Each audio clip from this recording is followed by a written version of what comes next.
Hello, my fellow speakers. This is Brian, the Speaker for the Dead, coming to you today with a video I've been promising for quite a while. So I apologize for the delay.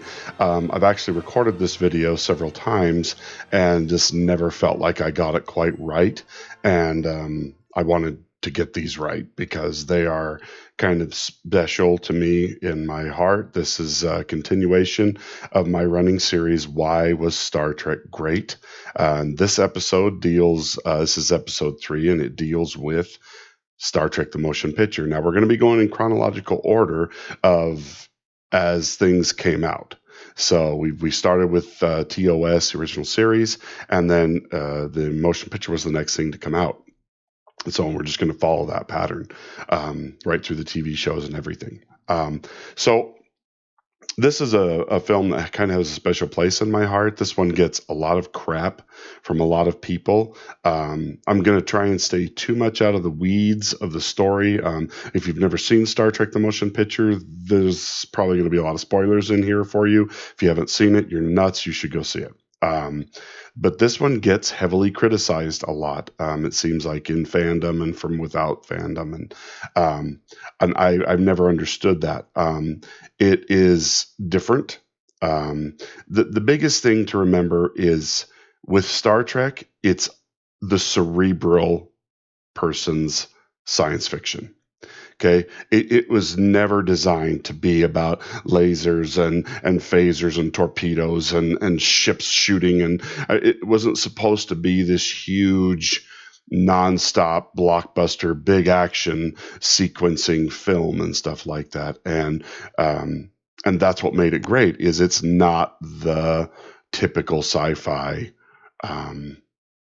genre type film. It's for someone who wants to think. It's for someone who wants to learn and grow and see characters and a story develop over time to climaxes and stuff. Star Trek has never been about that, just that immediate high, the boom. Oh, look at this. It's so super great. And yet there is a lot of that in Star Trek, but it's used in a much more thoughtful, thought-provoking way. And you see that develop through the films and the next series and things. But this one really is the epitome and the height of that way of thinking. This is what Star Trek is all about. If you don't like the motion picture, then you don't like Star Trek. Now, you can have disagreements on how the film handled this or treated that, or everybody's entitled to their opinion and open to interpretation. But this is quintessential Star Trek. This is what Star Trek's about. So let's go ahead and move forward into talking about this great film. So here we have the original poster and stuff for Star Trek the Motion Picture. This is what you would have seen if you were going to see the theater or movie in the theater at the time. I love this particular poster. I think it's extremely well done. I think that it gives you that sense of grandeur.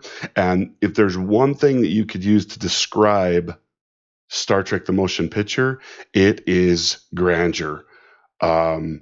Breathtaking cinematography, long, detailed storytelling. This isn't about, ooh, boom, kapow, and something's on fire. And it is the buildup. So in 1979, actually, this film debuted on December 6, 1979. Now, the original series had been canceled in 1969. So there's been a 10-year gap between TOS being canceled and Star Trek the Motion Picture. Now, in the interim time between there, we have a lot of different plans that came and went because the film the original series had a 3-year run, as I discussed in my last film. And when it came to an end, the outcry from the fans was huge.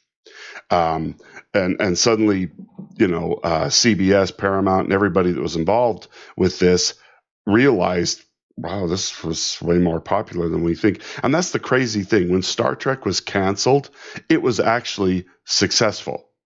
Nobody really understands why they just pulled the plug and canceled the show.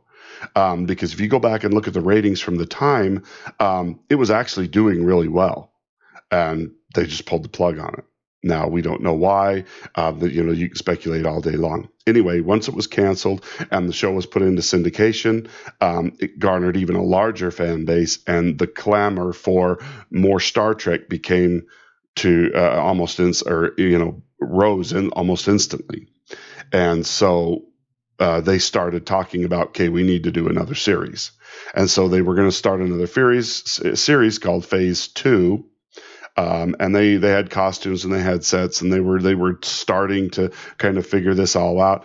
And then Star Wars happened in this interim time, and all of a sudden, wow, we can do this great blockbuster thing. But they were like, boy, was that just a tempest in a teapot, though. They weren't sure that Star Wars and science fiction could garner that kind of support in a film setting all the time. And so with the success of other science fiction films, they scrapped the plans for Phase 2 and started making a motion picture. And then there was a couple of flops, and they decided, oh, we don't want to do a motion picture. They went back to Phase 2, and then they just were like, okay, we're gonna do a movie. And so there was a lot. It's confusing. There was a lot of back and forth of what we are and we're not, and we are and we're not. And then finally they decided, okay, we're going to do a movie. So that's what eventually led to us getting Star Trek the Motion Picture. Now, because 10 years had happened, I mean, the first part of this film is really reintroducing you to the crew of the Enterprise, showing you how they look different, what they've kind of been doing. They don't go real deep into that, but they're kind of telling you through the beginning of this film. And it seems like it's a slow buildup. But that's what I like about this movie. This movie isn't just like, boom, all of a sudden everything's back on track and everything. No, it's like they took their time to reintroduce the characters and show you kind of where they'd been, what they've been doing, how things have been happening during this interim time, to let you kind of see and feel that, get to reacquaint yourself with these great characters again. And I think it was brilliant. I think it was a brilliant move. You get to see that Spock's been on a Vulcan most of this time. He left Starfleet after Captain Kirk was promoted. Because Captain Kirk, we find him at the beginning of this as Admiral Kirk, which I believe he becomes Chief of Operations for Starfleet. And he's no longer in command of the Enterprise. He has turned command of the Enterprise over to Will Decker. Now, Will Decker in this film, and that we meet him, there's two new characters that really get introduced in this film, and that is Will Decker and Lieutenant Ilea. So those are the two, and now Will Decker is played by Stephen Collins, and Ilea was played by Persis Khambatta, who I believe at the time was a model. She is the bald girl that's really pretty, even when she's bald. So those are the two new characters that are introduced that are the predominant characters that get introduced in this movie. But what I particularly love is how this film starts out, because it starts out with the Enterprise crew, and here we see them, and you've gotten reacquainted with them. Spock comes in a little bit later in the film, but you see the cast of the show right there. We've got Yeoman Rand. We've got Michelle Barrett coming back. She's no longer Nurse Chapel. She's Dr. Chapel in this one. And then the rest of the crew that we all know and love. But the interesting thing, like what I was alluding to just a moment ago, is in this, we are introduced to what becomes the definitive Klingon theme.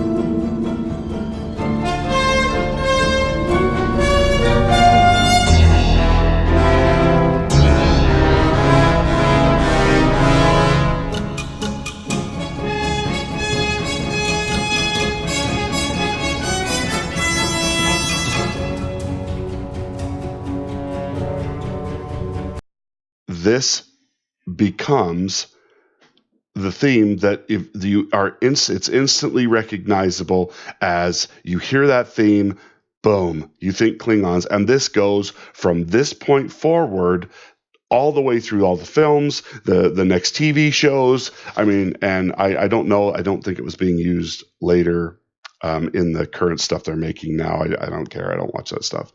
It's garbage. The bad robot secret hideout crap isn't worth watching. So this becomes the definitive Klingon song, and it's introduced in this film. And it's like everybody forgets this is where that came from.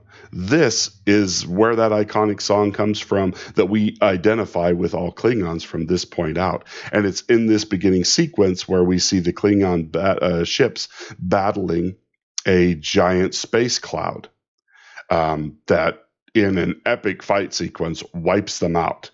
So, I mean, this is very well done, very cinematic, and it kind of pulls you into that story. So there is kind of a flash boom moment at the beginning of this film, and then you get drawn into being reintroduced to the characters. But like I said, it's not like overwhelming, crazy. It's just good, well done. And you are instantly thrown into this story where there is this overwhelming threat that is looming on the horizon, and it's just wiped out 3 Klingon ships like they were nothing. Now, in the books, these are described as the latest in Klingon technology at the time. The book is actually really interesting if you go read this. If you go read it, it is very good. Gives you more detail than the movie did. But these are the top of the line Klingon ships, and they just got wiped out. So that's a very interesting thing that's happening right at the beginning of this. And this is being observed by a space station on the edge of Federation space. This is taking place in Klingon space, which we come to find out very quickly that this cloud is on a direct course for Earth. So we learn that this huge monstrosity of destructive power is on its way directly to Earth. So this introduces one of my favorite sequences in all of Star Trek, and I love this. And a lot of people probably are like, "No, it's taking forever," but I love the scene where we get reintroduced to the Enterprise refit design. And Scotty takes Captain Kirk and puts him in a shuttle pod type thing, and he basically gives him an outer tour of the ship, and you get to see all the changes that have been made from the original series Enterprise to the new refitted Enterprise, and it's fantastic. This is by far and away my favorite Enterprise out of all of them. I mean, I love the old shows, TV, or the old TV shows, Enterprise, but this one, when I think of the Enterprise, this is the one I think of. So I love this. And the thing I really love about these older Star Trek films is the things that they did for entering warp speed. They really made them cool. They really made them unique and interesting, and I liked it. Like what they do in the J.J. Abrams films, it's like, and there's these little trails of smoke that get left, and I'm just like, yeah, okay. And I realize they're just trying to come up with a different way of jumping into warp speed, but it's like the way that it's done, especially in this film, is just cool, and it's an event. Because, and I don't want to sit here and retell the entire story. Anybody who's seen this film knows that at the beginning of the film, they're having trouble with the new engines that have been refit. They can't get them to go into warp speed the way they want them to. And so they're having to try and work this out. That's when Spock shows up and helps them figure out how to get the engines rebalanced and able to do what they're supposed to do. And this picture is of them making one of those first jumps into warp speed with the new engines. And it's just epically good. As I said, we get introduced to 2 new characters, Captain Decker, who becomes Commander Decker when basically Admiral Kirk uses this excuse of this situation with this giant cloud to get the Enterprise back, to be able to retake command of the Enterprise. Now, he was the one that suggested Decker for command of the Enterprise when he became admiral. Now, it's interesting to note that this Will Decker is supposed to be the son of Commodore Matt Decker. Now, though, for those of you who don't remember, Commodore Matt Decker is the captain of the Constellation in the TOS episode, The Doomsday Machine. He's the captain that kind of loses his, flips his lid and tries to destroy this Doomsday Machine, and he can't. It wrecks his ship, and he ends up getting his crew killed. He tries to take command of the Enterprise and do the same thing with the Enterprise. Captain Kirk stops him. Anyway, that's kind of, as I understand it, and everything I've looked up on this, it is supposed to be Decker is Matt Decker's son. So I think there was maybe a little guilt because Captain Kirk was involved in the death of his father. He wanted him to have command of his ship. And so that's kind of how he ends up getting command of the Enterprise. Now, he goes through 18 months of refitting and redoing the Enterprise. And then all of a sudden, boom, here comes Captain Kirk back and just takes his ship. Well, he's understandably pissed off about this and, basically tells Captain Kirk, so, you suck. You're taking command of my ship, and this is a whole new Enterprise. You don't even know this ship. It's been completely rebuilt, refitted, and is a completely different animal now, which is really what makes it interesting. And it just adds a real character to this show. And that introduction sequence where we're flying around Space Dock is just really well done. Now the Enterprise finally gets itself fixed, or gets fixed with the help of Commander Spock, and we see the Enterprise go into warp and intercept this cloud that's on its way. And we see, as I say, the visuals of this show are gorgeous. They are beautiful and epic, and there is a real feel in this show of a submarine going into unknown territory and trying to figure out what's going on, and everybody just looking and watching the view screen to see, just thinking what's coming next. And it is like a slow build they're trying to figure out what this thing is before it gets to Earth, because they're terrified. They're thinking, if we just watched it wipe out Klingon ships, it could do that to the Earth. Anyway, so we see the Enterprise coming in here. They're doing everything they can to not repeat the mistakes of the Klingons, and yet they end up provoking this thing, and it starts to fire the plasma-based weapons that wiped out the Klingons. Now, the Enterprise has one of these hit, and it survives the first one. It fires another one at them, and had it hit the Enterprise, would have destroyed them the same way it destroyed the Klingons. But they are able to figure out that this thing has been transmitting a message, and because of Spock, they figure it out, and then they're able to respond to this message and causes this entity to break off the attack. Anyway, it is just a fantastic story with superb visuals, an unbelievably great movie score.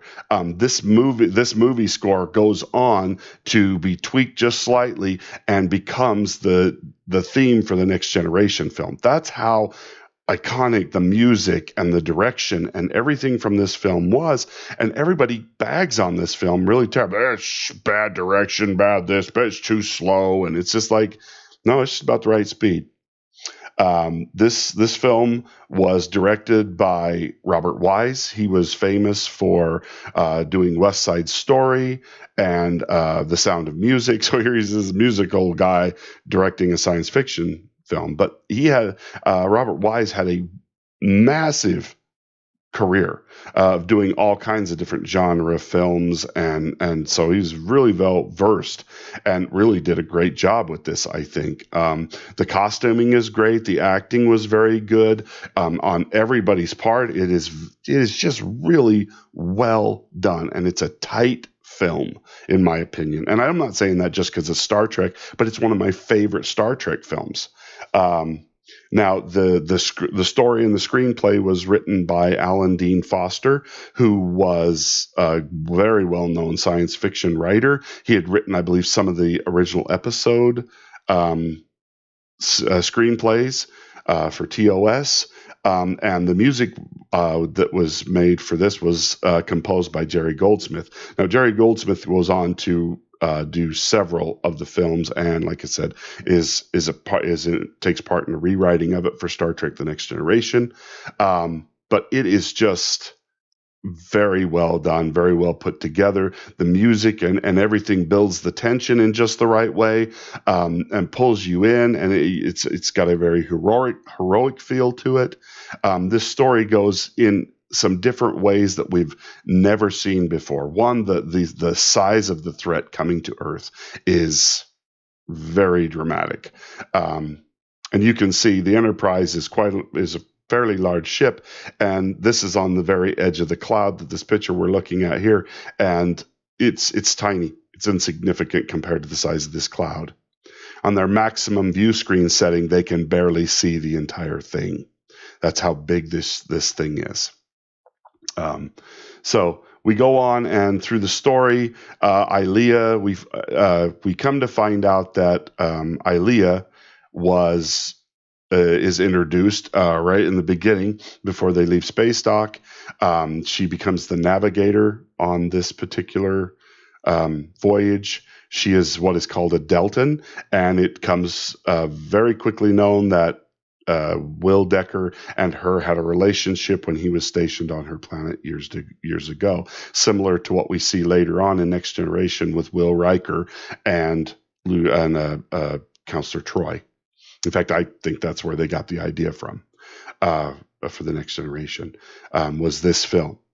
And it's a good dynamic. You have to watch these two struggle with trying to overcome their feelings for each other. Now, the interesting thing that they don't really talk about much, they allude to it in the movie, but they talk more about it in depth in the book, is that Ilea's Deltan, which their females have extremely potent hormones, pheromones, that have an almost instantaneous erotic effect upon human males, which is why Captain Kirk says, "I have faith in you too, Lieutenant." And she's like, my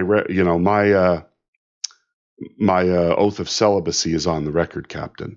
And that's what that whole little dialogue there is about, is the fact that they force the Deltans to take an oath of celibacy because otherwise they would become so distracting.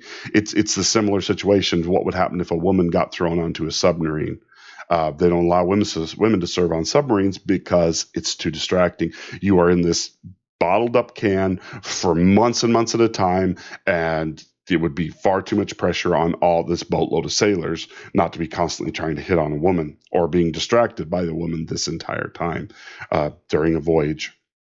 So it's kind of that same feel, other than they have lots of, they've overcome that and in Star Trek, and they have lots of women characters and lots of women involved in the deep space exploration. It's just, with her character, it almost harkens you back to those days of, we can't have women on a submarine. If you ever want to see a really funny version of that done, go watch Operation Petticoat with Cary Grant, because he gets thrown into that situation. And it's a very good representation of what happens when a load of sailors get introduced to a bunch of women on their submarine that they're not used to. That's very funny. So it kind of harkens back to those old days, and I liked that feel. So she's trying to make herself kind of unattractive by not having hair, having an oath of celibacy, and she's still having to deal with these feelings that she has for this person, Will Decker, who left the planet without even saying goodbye to her because he didn't think he could. Anyway, she gets abducted by this entity. Once they're inside the cloud, she gets taken. She gets her original form is killed, and she gets duplicated by the entity inside and sent back as a machine to observe the crew. And they're talking about how they're going to wipe out the Enterprise crew once, and they're starting to learn that this machine, this at the heart of this cloud is a giant ship, a giant machine that's headed for Earth, and they really have to come to terms with what is going on here. And they go through this. I mean, like I said, this is one visual that they use. There are loads where they've just, it's basically minutes and minutes and minutes of them just watching the view screen, trying to get to the center of this ship to find the truth of the situation and what's really going on. And a lot of people think, oh, it's boring, but it's visually unbelievable and really cool to watch. And the stuff you just don't see much in films anymore. That attention to detail, that drawing the story out to build expectations, and and they don't do that hardly at all anymore. It's just like boom, boom, boom, boom, boom. They've just got to be constantly blowing something up or somebody dying or something crazy happening to rely on that to build up tensions instead of drawing people's expectations out. This film is just really well done in that regard.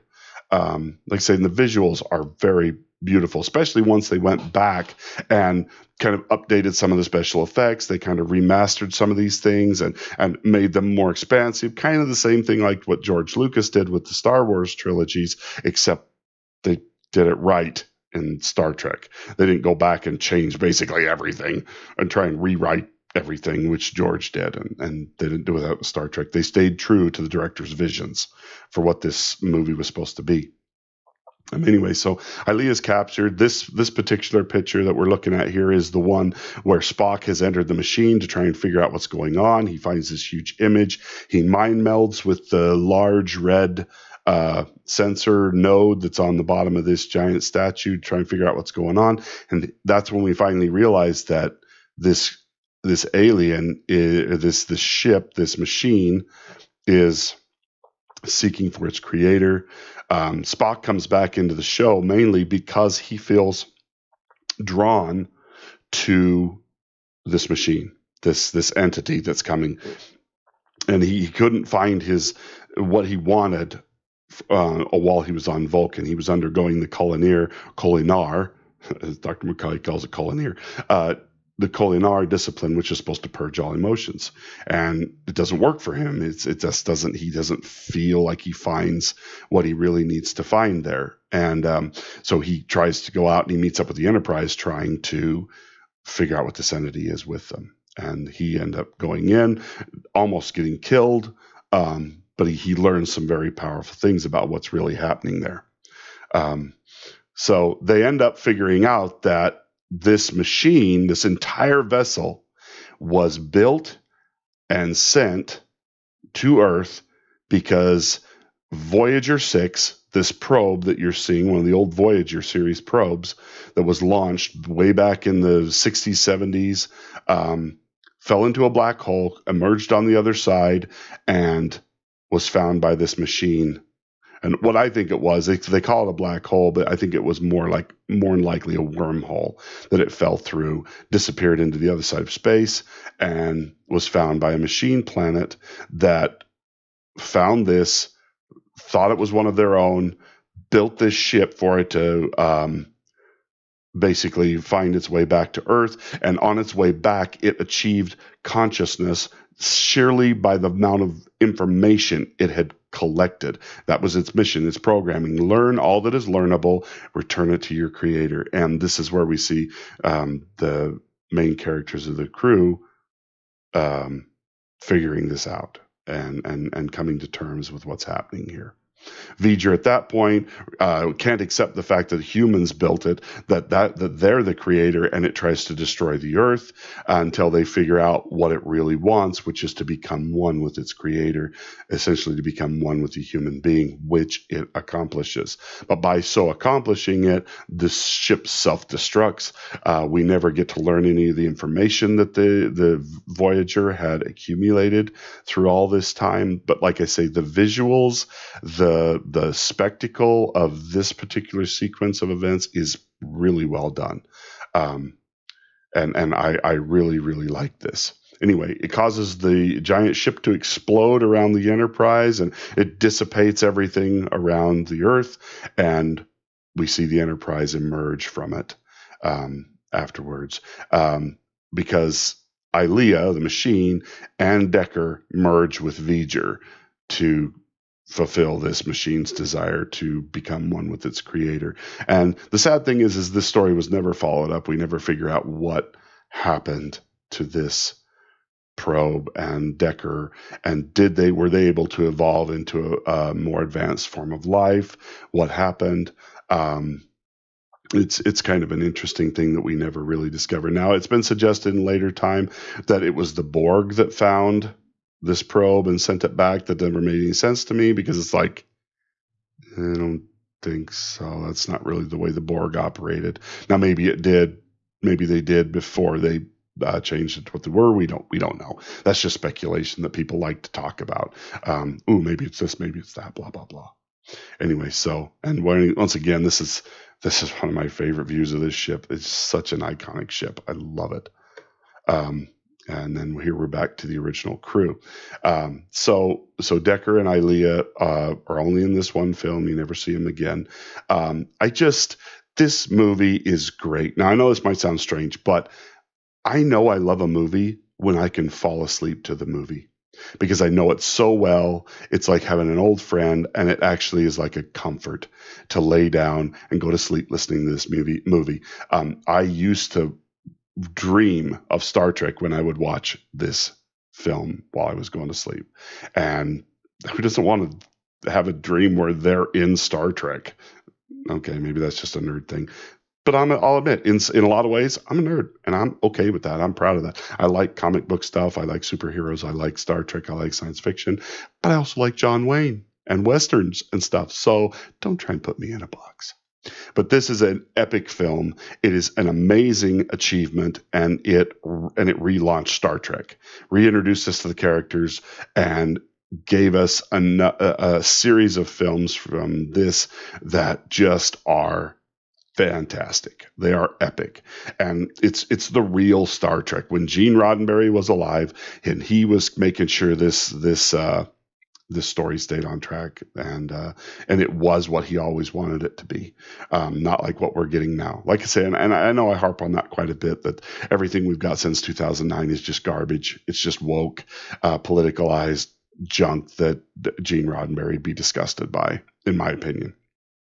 But I love this. I love the music. I love everything about this. It is an epic film that just pulls you in, and as long as you don't have the attention span of a butterfly, then you're going to enjoy this movie. You're going to love it, and you're going to walk away going, that's what Star Trek's about. That is it.